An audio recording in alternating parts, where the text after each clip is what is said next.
Bonjour et bienvenue à la deuxième vidéo du chapitre nombres relatifs du programme de 5e. Dans cette vidéo, nous allons apprendre comment placer et repérer des nombres relatifs sur une droite graduée. Alors, quand on ne connaissait pas les nombres négatifs, on repérait les nombres sur une demi-droite qui commençait à 0. Maintenant que nous avons des nombres positifs et négatifs, nous avons des nombres de part et d'autre de 0, il va nous falloir une droite infinie des deux côtés. Voilà, au lieu de considérer une demi-droite graduée, on considère une droite graduée. Voici une droite graduée, vous voyez les graduations 0, 1, 2, 3, 4, 5.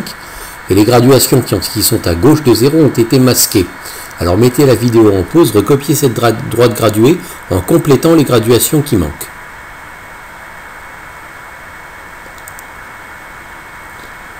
Eh bien, moins 1 est l'opposé de 1, donc il a un signe différent, mais il a la même distance à 0, et vous voyez, hein, si vous comparez moins 1 et 1, il n'y en a pas un qui est plus loin de 0 que l'autre, ils ont la même distance à 0.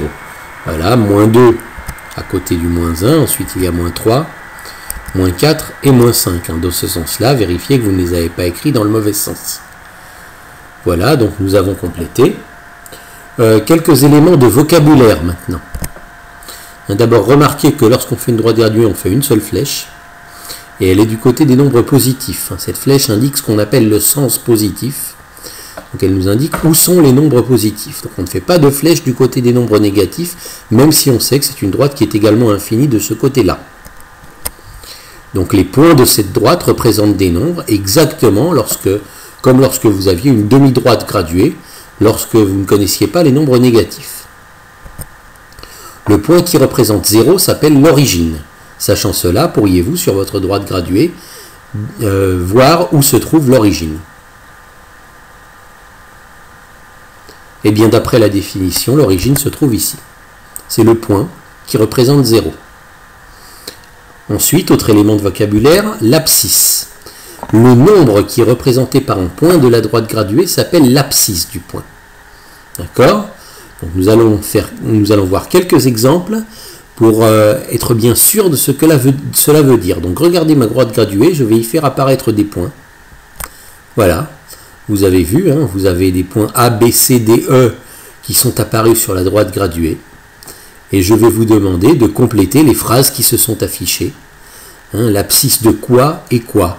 Et le on écrit, c'est ensuite l'écriture mathématique que je vous enseignerai. Si vous ne la connaissez pas, vous ne pouvez pas la deviner.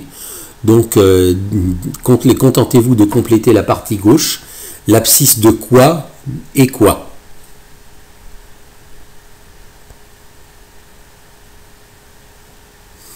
Bien, si nous regardons le point A, il correspond au nombre 2.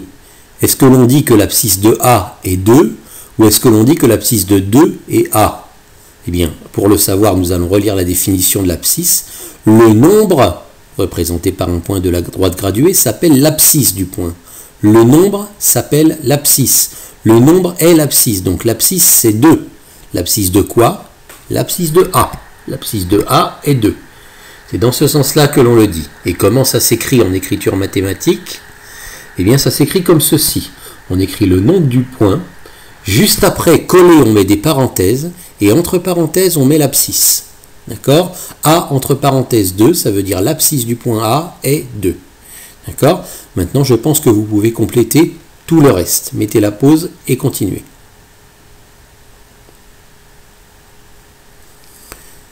Eh bien, l'abscisse du point B. L'abscisse du point B, comme vous le voyez, il suffit de lire sur la droite graduée, c'est le nombre moins 3. Et comment cela s'écrit-il? Eh bien, comme A. Sauf que c'est pas A, c'est B, et c'est pas 2, c'est moins 3. Nous avons les mêmes parenthèses collées. Il n'y a rien entre le B et les parenthèses, il n'y a pas de égal. C'est comme ça que cela s'écrit. Maintenant, continuons avec le point C. L'abscisse du point C, c'est 0, qui est un nombre comme les autres, qui peut aussi être une abscisse de point. Le point C, c'est l'origine. Et qu'est-ce qu'on écrit? On écrit C entre parenthèses 0. Il n'y a pas de piège. L'abscisse du point D. On va admettre que le point D est au milieu entre 3 et 4, même si ça n'est pas fondamentalement évident sur le dessin. On admet que D est au milieu entre 3 et 4, donc l'abscisse du point D, c'est 3,5. Et on écrit de la même manière D entre parenthèses 3,5. Donc vous voyez, une abscisse peut ne pas être un nombre entier, il n'y a aucune raison.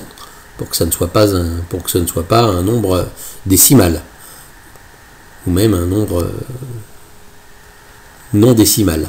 L'abscisse du point E, maintenant, entre 0 et moins 1, et là encore on va admettre qu'elle est pile au milieu entre 0 et moins 1, c'est donc moins 0,5, et on écrit E entre parenthèses moins 0,5, de la même manière, voilà pour la notion d'abscisse, et voilà pour son écriture mathématique. Maintenant, lorsque vous faites une droite graduée, vous prenez une distance qui est la distance entre le point 0 et le point 1, et vous êtes obligé de reporter la même distance entre 1 et 2, entre 2 et 3. Ce ne serait pas logique qu'entre 0 et 1, il y ait une distance différente qu'entre 1 et 2, alors que la différence entre les deux nombres reste la même. D'accord? Donc la distance, c'est ce que l'on appelle l'unité, c'est en fait l'unité de mesure sur notre droite graduée. Hein, on peut décider de ce qu'on veut comme distance entre 0 et 1. On peut décider que ça fait un carreau, on peut décider que ça fait 2 carreaux, que ça fait 3 carreaux. On peut décider de ce qu'on veut. Mais une fois qu'on l'a décidé, ça nous définit toutes les distances entre deux nombres consécutifs sur la droite graduée devront être les mêmes. D'accord? Et c'est pour ça que ça s'appelle l'unité. Sur votre droite graduée, signalez-moi ce que c'est que l'unité. Et bien voilà, l'unité c'est ça, la distance entre 0 et 1. Et là, nous avons une unité qui fait un certain nombre de centimètres. Et l'unité, tout au long de la droite graduée, reste constante. Ça, c'est quelque chose de très important. Hein, il ne faut pas faire l'erreur de changer, de ne pas respecter cette unité tout au long de la droite graduée.